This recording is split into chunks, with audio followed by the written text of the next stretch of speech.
Well, the frost finally took out the potatoes. Hi guys, welcome back to Chaos Maker's Hobby House. I planted Redskin potatoes and Yukon Gold potatoes back in late September. Now that is later than I probably should have planted them, but you know, life happens. I was a little delayed. But it is now December 8th and the frost took the plants out, so I need to get the potatoes out of the ground or else they'll just get damaged by the cold. Or if we have a warm spell, might even start sprouting. So I don't really know how good of a harvest this is going to be, but I'm curious. The plants were very, very healthy before the frost took them. They didn't get a chance to flower though, and usually you want to let your potatoes flower before you harvest them. That's a sign that they're mature. Let's get these potatoes out of the ground. I did do something a little bit silly that I might end up regretting, but I planted some extra bits of garlic I had in spots where potatoes didn't germinate very well or didn't come up. So like that's a potato plant surrounded by garlic. So I'm gonna have to be really, really careful digging these out to make sure, you know, I don't disturb the garlic. And it doesn't really look like much is here.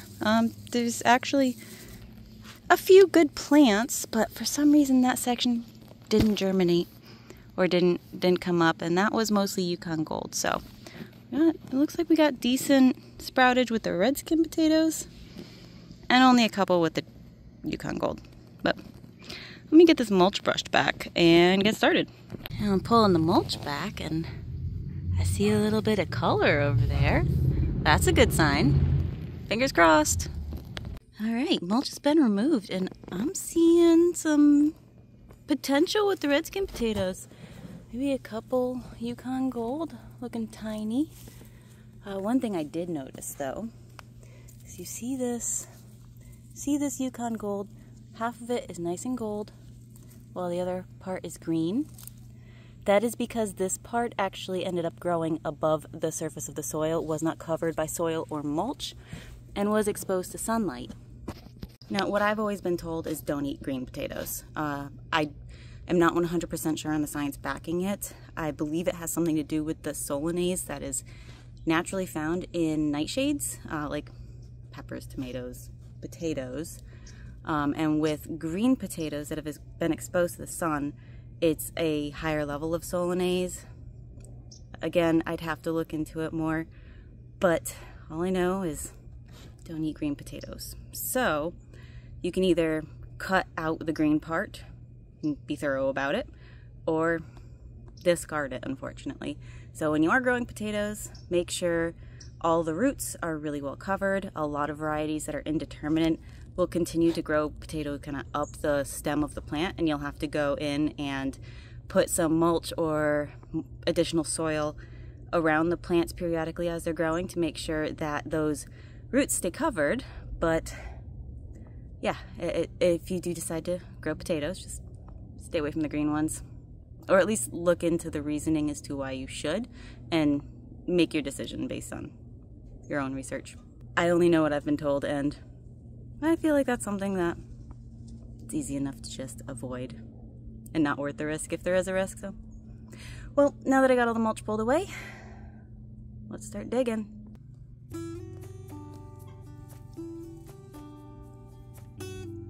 Oh, okay. There's some little ones under there.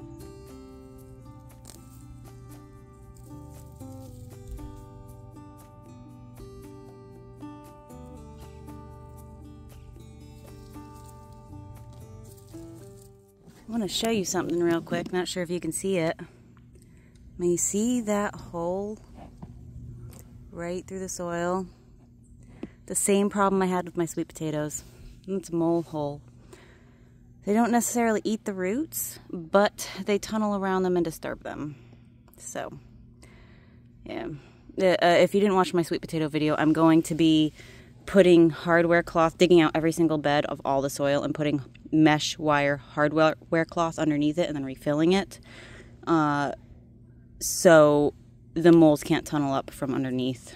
Because this has been a problem years now, but this year has been particularly bad.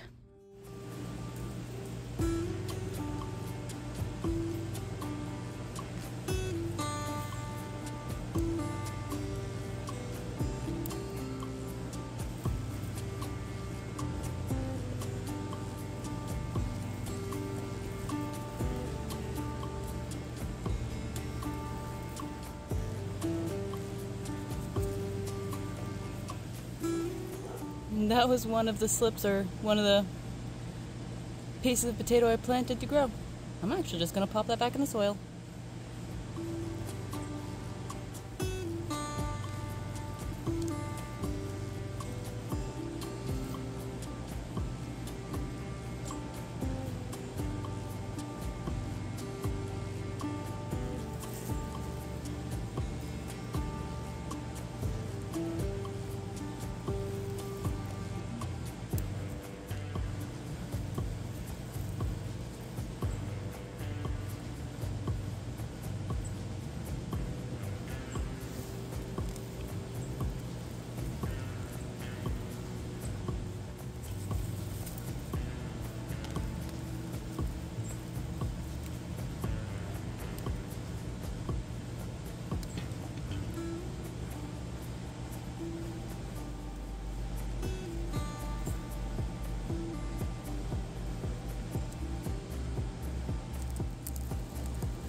Yeah, they definitely could have used quite a bit more time. Look at all the little ones on the roots that are just starting to get going. I am pleasantly surprised by the size of some of the redskin potatoes. Those will make a good couple dinners, but lots and lots of tater tots. Didn't exactly get much in the Yukon Gold department, but honestly, it's slightly better than I expected. There's some with a decent size on them for the variety that they are. I didn't really think that they'd have enough time to put on any size, because I definitely was a little on the late side for planting. And even though the frost held off for a really long time, we had really nice, perfect weather for them, I was late.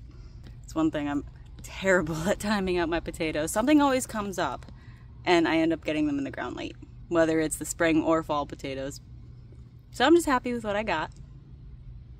Don't get me wrong, it would have been great to have more, but this'll work. This'll do. This'll be perfect for a couple stews on a cold night. Ugh, I don't do well in the cold. And my hands are frozen from digging the soil, but I may not have gotten a whole lot of potatoes, but at least I didn't find more grubs than I did potatoes like I did in the spring. But note to self, I need to get more on top of this. I need to plant them in time to actually give them enough time to go through their natural cycle, because normally when you plant potatoes, you want them to flower and then die back on their own, because that's when they'll have mature potatoes. You don't want to have to dig them up just because the frost came. But I'm happy with what I got. Nice little end of season harvest to go with a couple dinners. And I think I managed to not disturb the garlic so much that it'll stop growing. So I'm just gonna cover this bed up and let it rest for winter. I'm not even gonna bother curing these because they'll be eaten within a couple meals. That's an okay size. I'm not mad at that at all. And that's that green one that I was telling you about that needs to be discarded. Well, thanks for joining me on this chilly December day. My hands are absolutely freezing from digging in the soil. I'm glad I got these up now, because if I had waited a few more days, it's very possible that they would have started rotting in the soil, because we do have some rain coming and it's quite cool out. So I'm gonna go warm up my hands and get these inside, and I'll see you next time. Bye.